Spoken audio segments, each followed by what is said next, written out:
character and common sense. We sure lacking common sense in our politics right now. So let's kick it off. All right. Welcome back. Thanks for tuning in. Love you a lot. Really appreciate anybody who watches this. I'm just trying to get a point across that, we live in a country that is run primarily by two parties. I can't really think of any other parties other than the Democrats and the Republicans. And both of them have good ideas and both of them have bad ideas. And we need to merge that gap. We need a party that represents the best of both sides. And, right now I feel like the Democrats, the left, the far left, the DSA, people like that are really dangerous because I don't think we're going to get too much right-side extremism. But it still pops up, and I unfortunately need to deal with a personal matter when it comes to that. My daughter has a friend who has transitioned. Lovely girl. I've talked to her a bunch of times. We talk about Batman, which superheroes are the best, why Superman sucks, blah, blah, blah, blah, blah. And you might hear sometimes on this show, I am against, biological males in women's sports. And I think that in some ways we take the trans movement maybe too far, but that's not to say that I don't like trans people. And this person that my daughter knows and that I know, I collect Transformers for them and mail them off because where she is, it's not, you got eBay and you got Amazon and stuff. But I go to Target and I like to buy blind bags. Those toys that, you can get one of the 8 different toys or whatever. And the other day, I got a Transformer Bumblebee pop figure in a blind bag. And so I mail it off, and we're getting the package ready, and I noticed that it's, still got the dead name on the address. And I said, do you want me to change that? And my daughter said, no, I don't think her parents know. And that's so sad to me that we've made a lot of progress in this country, but there's still individuals out there who really care about the sexual orientation or the gender identity of their children. And I understand, there's disappointments in life. There's parents, as a parent myself, there are disappointments when, your kid says, I don't want to be a lawyer, I want to go into biology or, whatever. But we as parents, we have to let them find their own way and we have to support them. And,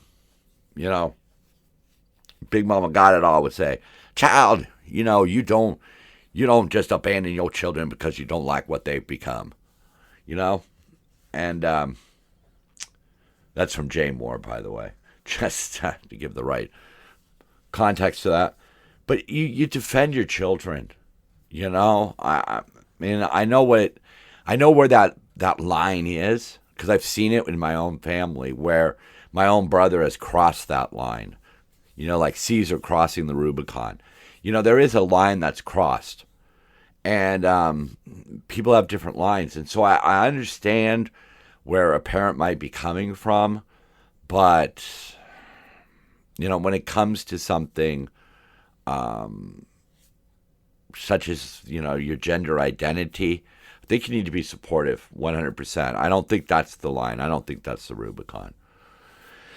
But here's the one that's a little more cut and dry. The Department of Justice has charged the former Southern Poverty Law Center CFO with fraud. This chick, Heidi, was paying informants to infiltrate hate groups, which is not really their job. That's the FBI's job. I do not like the Southern Poverty Law Center at all.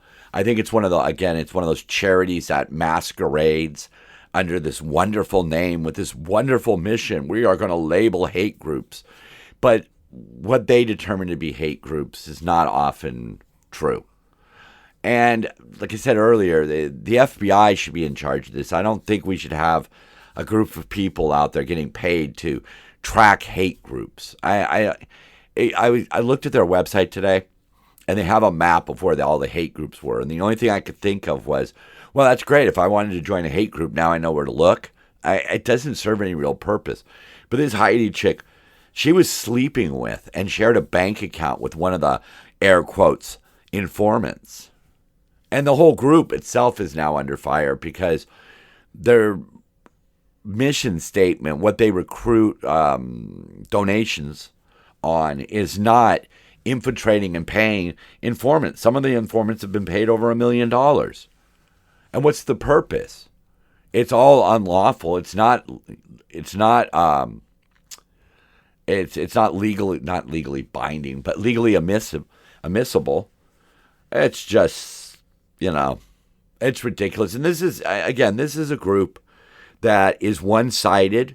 Yeah, yes, they point out white nationalist groups and white supremacy groups. Yay.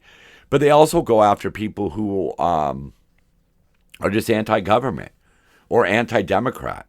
And in this case, nowadays, anti-socialist. I can't believe we got these damn socialists running around.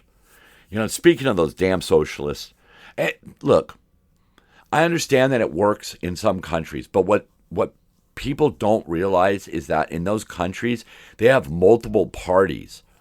And sometimes their socialist parties are not what we traditionally think of as socialist. People like Mandami, I give the guy credit. I mean, he's filling some potholes. He is doing some stuff. But he's upset right now because the NYPD refuses security for his wife's Syria and Lebanon trip. Yeah, his wife wants to go overseas, go to some dangerous countries. Syria and Lebanon are on the State Department's do not travel list. And he wants the NYPD to provide manpower as bodyguards. See, and it really illustrates how socialists work. This guy already comes from money. He already has money.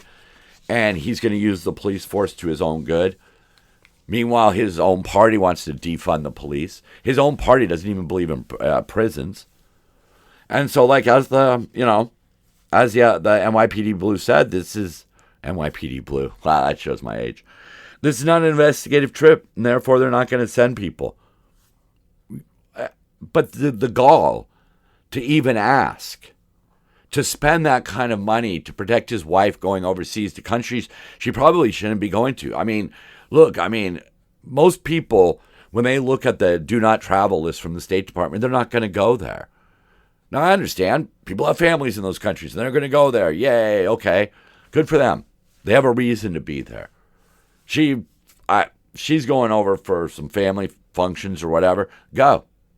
Just go. Why? You pay for your own damn bodyguards. That's a problem I have with socialists.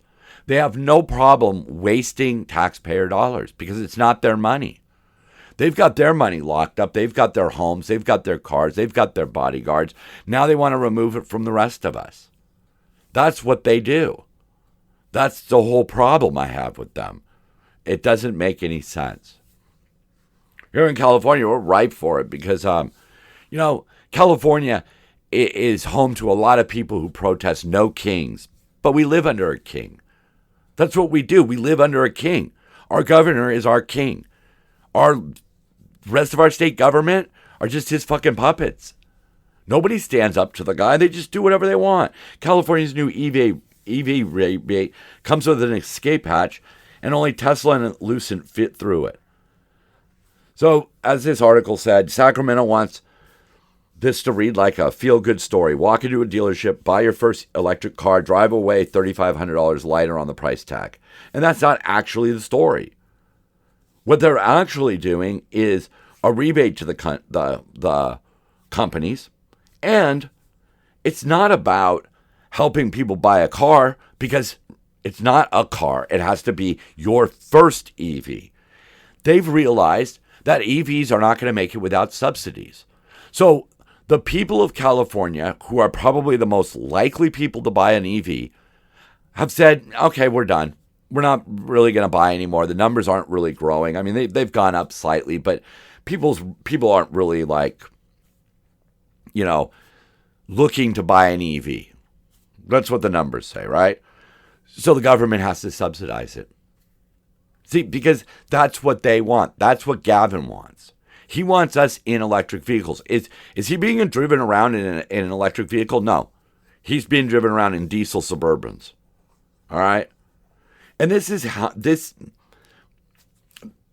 a rule with a built-in escape hatch sounds familiar. It should. California legalized 80,000-pound driverless trucks this month, using a regulation originally written to fix typos, never intended to cover autonomous rigs. Carve-outs and technicalities keep turning up in the state's biggest vehicle policies, and My First EV's California headquartered exemption fits right into that. So you're trying to give certain people a better deal.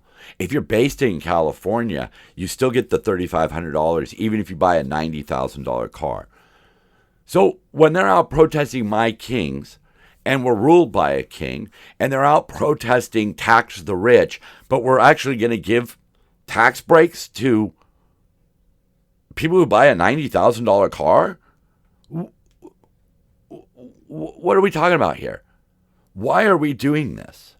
We're doing this only because the Democratic supermajority in California, led by King Newsom, want EVs. We're going to get into a few more reasons why they want EVs, but it's all based on their screwed up policies. And they want us to all go electric, even though our grid's not set up to deal with that. It's the same thing in Texas. I mean, they just shut down a data center in Texas because they don't have the electricity for it. We keep putting the cart before the horse. We don't own a horse, but we've got a horse-drawn cart. No, one has to come first. If you want a horse to draw your cart, better buy a horse first, because at least you could ride the horse in the meantime. Here is some more wonderful news coming out of California. Again, under the edicts of our king. Back in, 2008? We said, yes, we would like a high-speed train from LA to San Francisco costing this much and being ready by this time. 18 years later, still no train, no tracks, not going to run from LA to San Francisco. And it has already just ballooned out of control. I mean, we started at something like $8 billion. We've already spent $18 billion and nothing's ready. And now we've cut the line to Merced to Bakersfield, which ain't jack shit, because people aren't going from Bakersfield to Merced. I mean, not tourists, not like just your run-of-the-mill people. Maybe people who live in Merced and work in Bakersfield, vice versa. Yes, okay. But that little line is going to cost $36 billion.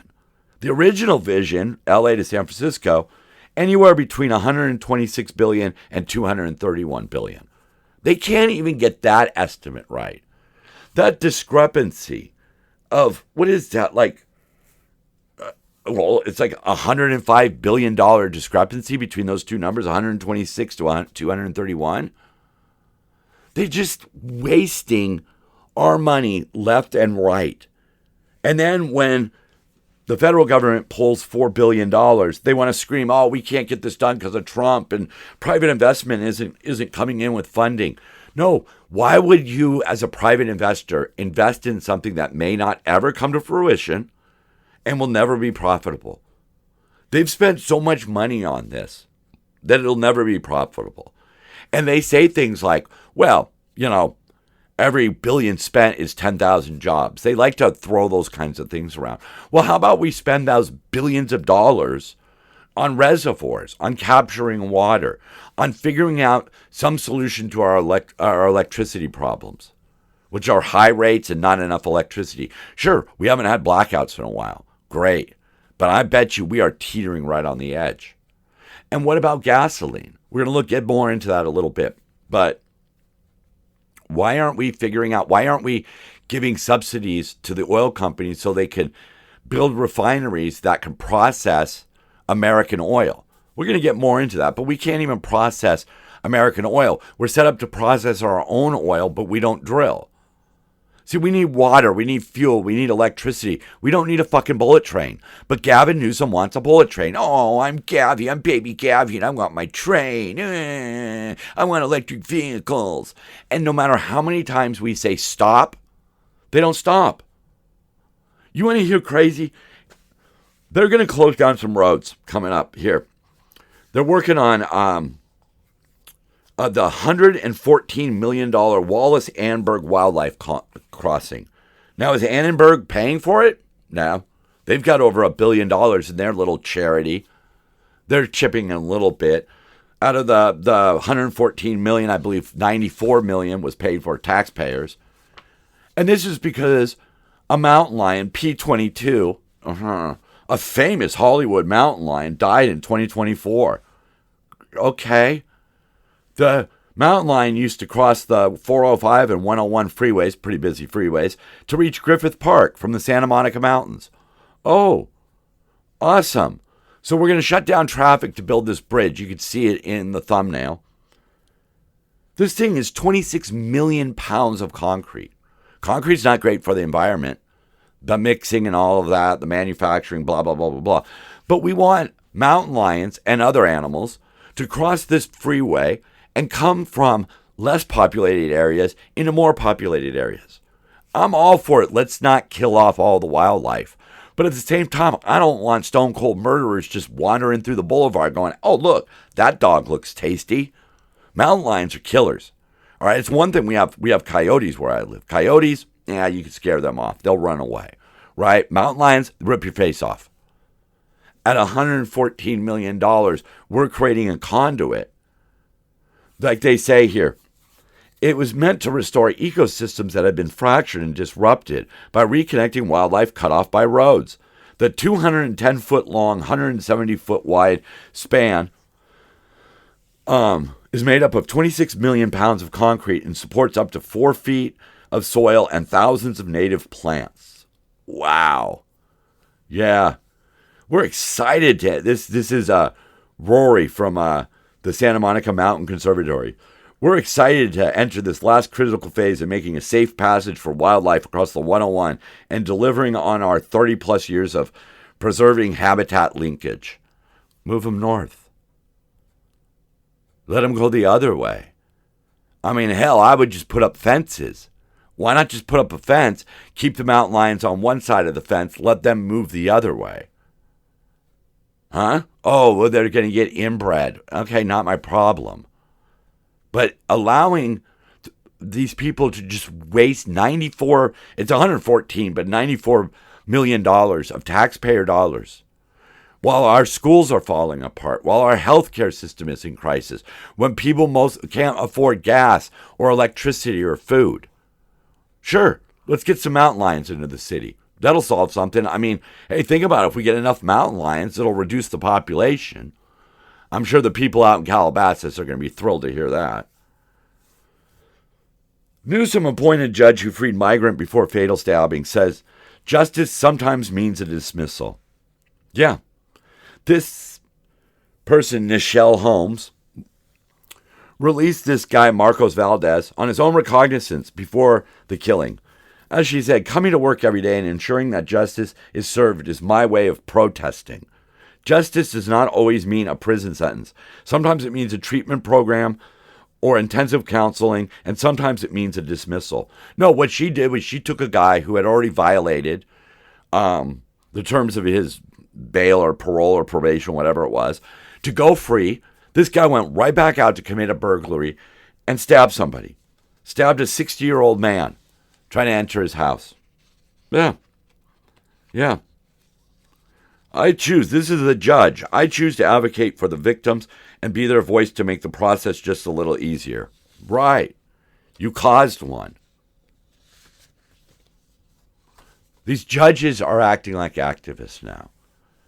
And I think that's one of the problems that I see with the DSA, so-called woke 2.0, whatever you want to fucking label it. All right, I don't really care. But it's people who are willing to commit crimes or to commit atrocities all in the name of their particular POV, their point of view. They think that being nice to criminals will somehow work out well. You want to know another one that seems to have not worked out well? LA Unified School District got a bunch of pandemic money. So they hired a bunch of people. They didn't save the money. They didn't put the money where it needed to go. No, they just hired more and more people until they're a bloated bureaucracy. Now, with a $3.6 billion deficit, $3.6 billion, right? This is what Michael Fine said. They're overstaffed significantly. Our argument with them would be you should have started a few years ago with these layoffs. Now we're looking at about 5,000. Originally they were going to lay off 3,200 people back in February, but they only let go 657 people. And that saved $150 million. Yeah. Okay, you're going to need a lot more of that to cover that deficit. But they're not. No. Now, they're on the verge of bankruptcy. Now they're like, okay, let's start firing people. But in between then, they gave their higher-ups a giant raise. They signed a $1.2 billion collective bargaining agreement. And they used money from a fund for retiree health benefits against the advice of their own fiscal advisor. They were warned. LA Unified was warned repeatedly that they were making financial mistakes, and they kept hiring people, and they kept wasting money. Schools were crumbling. They don't have air conditioning. They don't have the tools that the teachers need. And now they're just going to start firing people. When you're told that you're on a bad path, turn around. I say that as somebody who did that. I've had several paths in my own life that were leading down really dark and depressing and ended in death type of routes. And I turned myself around. And when I found myself on that road for a second time, I quickly turned around. But again, these idiots, they try to justify it. Listen to this. This is a school board member, Tanya Ortiz Franklin, who represents Watts and parts of South Los Angeles. Those are some bad areas. Those are areas that could use the money for revitalizing these schools. She says, we ballooned our staffing when we had the resources to do so, and we didn't take the parallel process to close all of those positions. Okay. She was laid off during the 2010 budget cuts, and now she's a school board member. And in the same town, Rahman goes scorched earth on Mayor Bass after Rahman was pushed out of the homelessness committee position. She went after the mayor's office saying, we want an auditor to get in there and see where all the money is being wasted. Meanwhile, she let money just sit on the table. They literally are accusing each other of the same exact thing. And they both participated in it. Because nowadays, especially when it comes to the blues or the far left blues, it's not about governing. It's about getting reelected. It's about saying the right talking points. It's about taking up easily winnable, defensible positions. It's really easy just to proclaim like gay people are people too. That's really easy, right? Gay people are people too, which they are. It's another thing to actually go in and figure out what we're going to do about the homeless problem. Make the tough choices. A lot of people don't want mentally ill people in jail. Okay, so let's set up facilities. Let's set up ways of dealing with these people. I have long advocated the big giant building with rooms and services with lots of open land, hook up for RVs, places for people to camp, with security and some, moderately stringent rules. We can solve the homeless problem, but we're not going to do it with sound bites and feel-good answers. It's going to be tough. It's going to be ugly. And guess what? It might cost you an election. Bass, Rahman, whoever the fuck it is. That's why I liked Pratt. Pratt did not worry about getting elected or reelected. Pratt worried about saying the things that needed to be said. And at least on paper, saying, I'm going to do the tough things. Because that's what it takes. The homelessness problem is a drug problem. It is a mentally ill problem. If you can't solve those two facets, you're not going to solve the third facet. Because the third facet's the easiest one. Look, somebody lost their job. Somebody got divorced. They need a place to live. Here's an apartment. That person then says, thank you. I'll do everything I can to keep this apartment nice and follow your rules and try to figure out a way to pay my own way. Drug addicts and crazy people, they can't do that.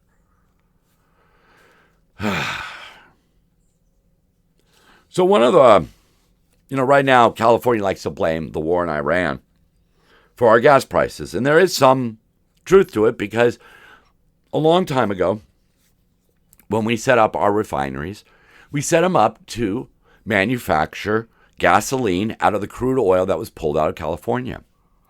In California, we have a very thick, sulfurous type of crude oil, okay? That's what it is. It's different oil underneath the ground, different crude oil, right? So we set it up for this thick, high sulfur, what they call feedstock. And it doesn't easily accommodate lighter grades. And we used to get our oil from Alaska, but because that's another heavy sulfurous crude oil, like much of the country produces this type of crude oil that we could refine here, or that we can't refine here. Let me back up there for a second. Most of the country produces a different kind of crude oil. It's not heavy and it's not sulfurous. If you want heavy and sulfurous, you got to go to Saudi Arabia or Iraq. Okay? So now, that's where we have to get our major crude pipeline. And we have none. We have a direct path to China, but we don't have a direct path to the Middle East. It's a lot further. It sure would be great if we could get stuff coming out of Texas on a pipeline, but we don't have a pipeline for that. You know, Trump has suspended the Jones Act, which, prevented domestic maritime shipping in the United States using only United States ships, blah, blah, blah, blah, blah. We were able to get some stuff out of the Gulf Coast refineries because no matter what the crude starts at, once you've refined it, it works in a gasoline engine. Okay, once it's been refined into gasoline, we can get it from anywhere, but we don't. We want to refine it. We want to force our people, our oil providers, to have this stuff come in from thousands of miles away because we can't drill here to use the refineries that are set up for us to drill here. That's insane. Meanwhile, we're going to make a highway overpass for a cougar. Meanwhile, we're going to blow billions of dollars on a high-speed train. We're going to blow billions of dollars not solving the homeless problem. All because King Gavi wants it his way. And the Democrats go, yay, King Gavi, we're on your side, yay. People want to be on the side that's in power because they're afraid of being slaughtered. That's really the problem. Nobody stands up and says, whoa, whoa, whoa, whoa, whoa. This isn't working. You know that no new oil refinery has been built anywhere in the United States since 1976. And California's refining capacity went from about 40 facilities in the early 1980s to fewer than a dozen today, with only 8 actually producing transportation fuel. Federal and state environmental regulations have made building new facilities from scratch economically prohibitive and have directed investment towards compliance upgrades rather than capacity expansion. The result is a small number of refineries. Yeah, that's one of the reasons why they want all of this electrical vehicles in California, because we're just kneecapping the oil industry. Oh, oil's bad. Okay, sure. Oil produces plastic and we need plastic. Plastic's bad. Okay, but what are we going to do? Glass, metal? More weight on the trucks? More fuel costs? I mean, where does this end? We have to strike a balanced compromise between what's bad and what's good and what we want and what we need. One thing I don't think we need is what California did. See, California has some rules in place that basically make it so that, like, if the DMV changes the number on a form, it doesn't have to go through all of these public meetings and blah, blah, blah, blah, blah. But so they used that law to allow 80,000-pound driverless trucks out onto the streets. That's going to decimate the trucking industry. The logistics companies will be fine. The drivers are going to be out. I don't know how that's going to work when we have to have electric autonomous vehicles. But these things are dangerous. Yes, they operate. They do operate. In Texas, they operate them. They have big highways. They have lots of room. Okay, and it's between certain points. It's not going out of state. It's just basically in between warehouse A and warehouse B. But they ran this thing through by saying, oh, yeah, there's not going to be any job losses. It's only going to, regulatory paperwork. And so they said it doesn't meet the threshold. Because if a regulation is expected to produce less than $50 million in costs, it doesn't really have to go through the public, hearings, right? They just shove it right through. The problem is software can be hacked. Imagine what happens when thieves start stealing autonomous vehicles, right? What's going to happen? How are you going to stop it? What's going to happen if there's a software glitch?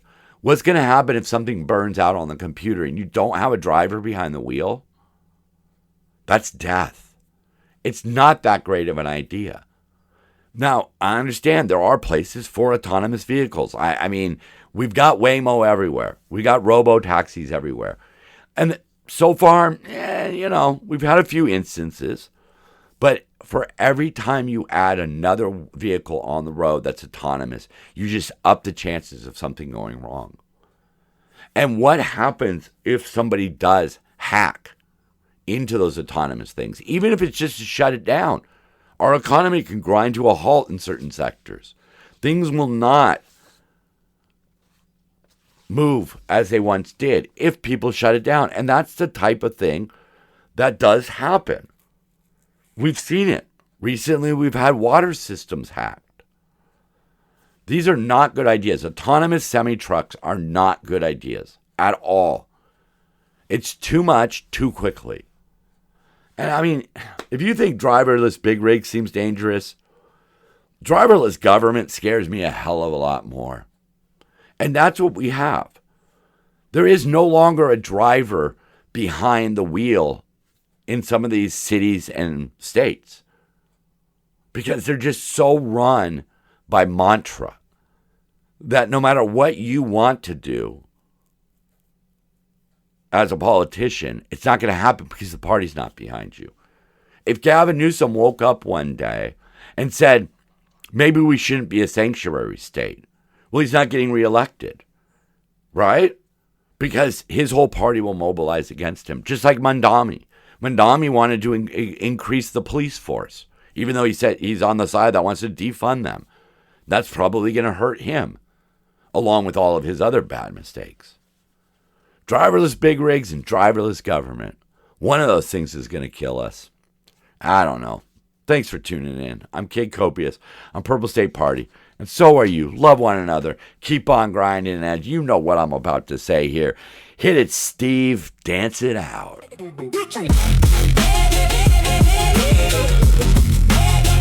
Bye.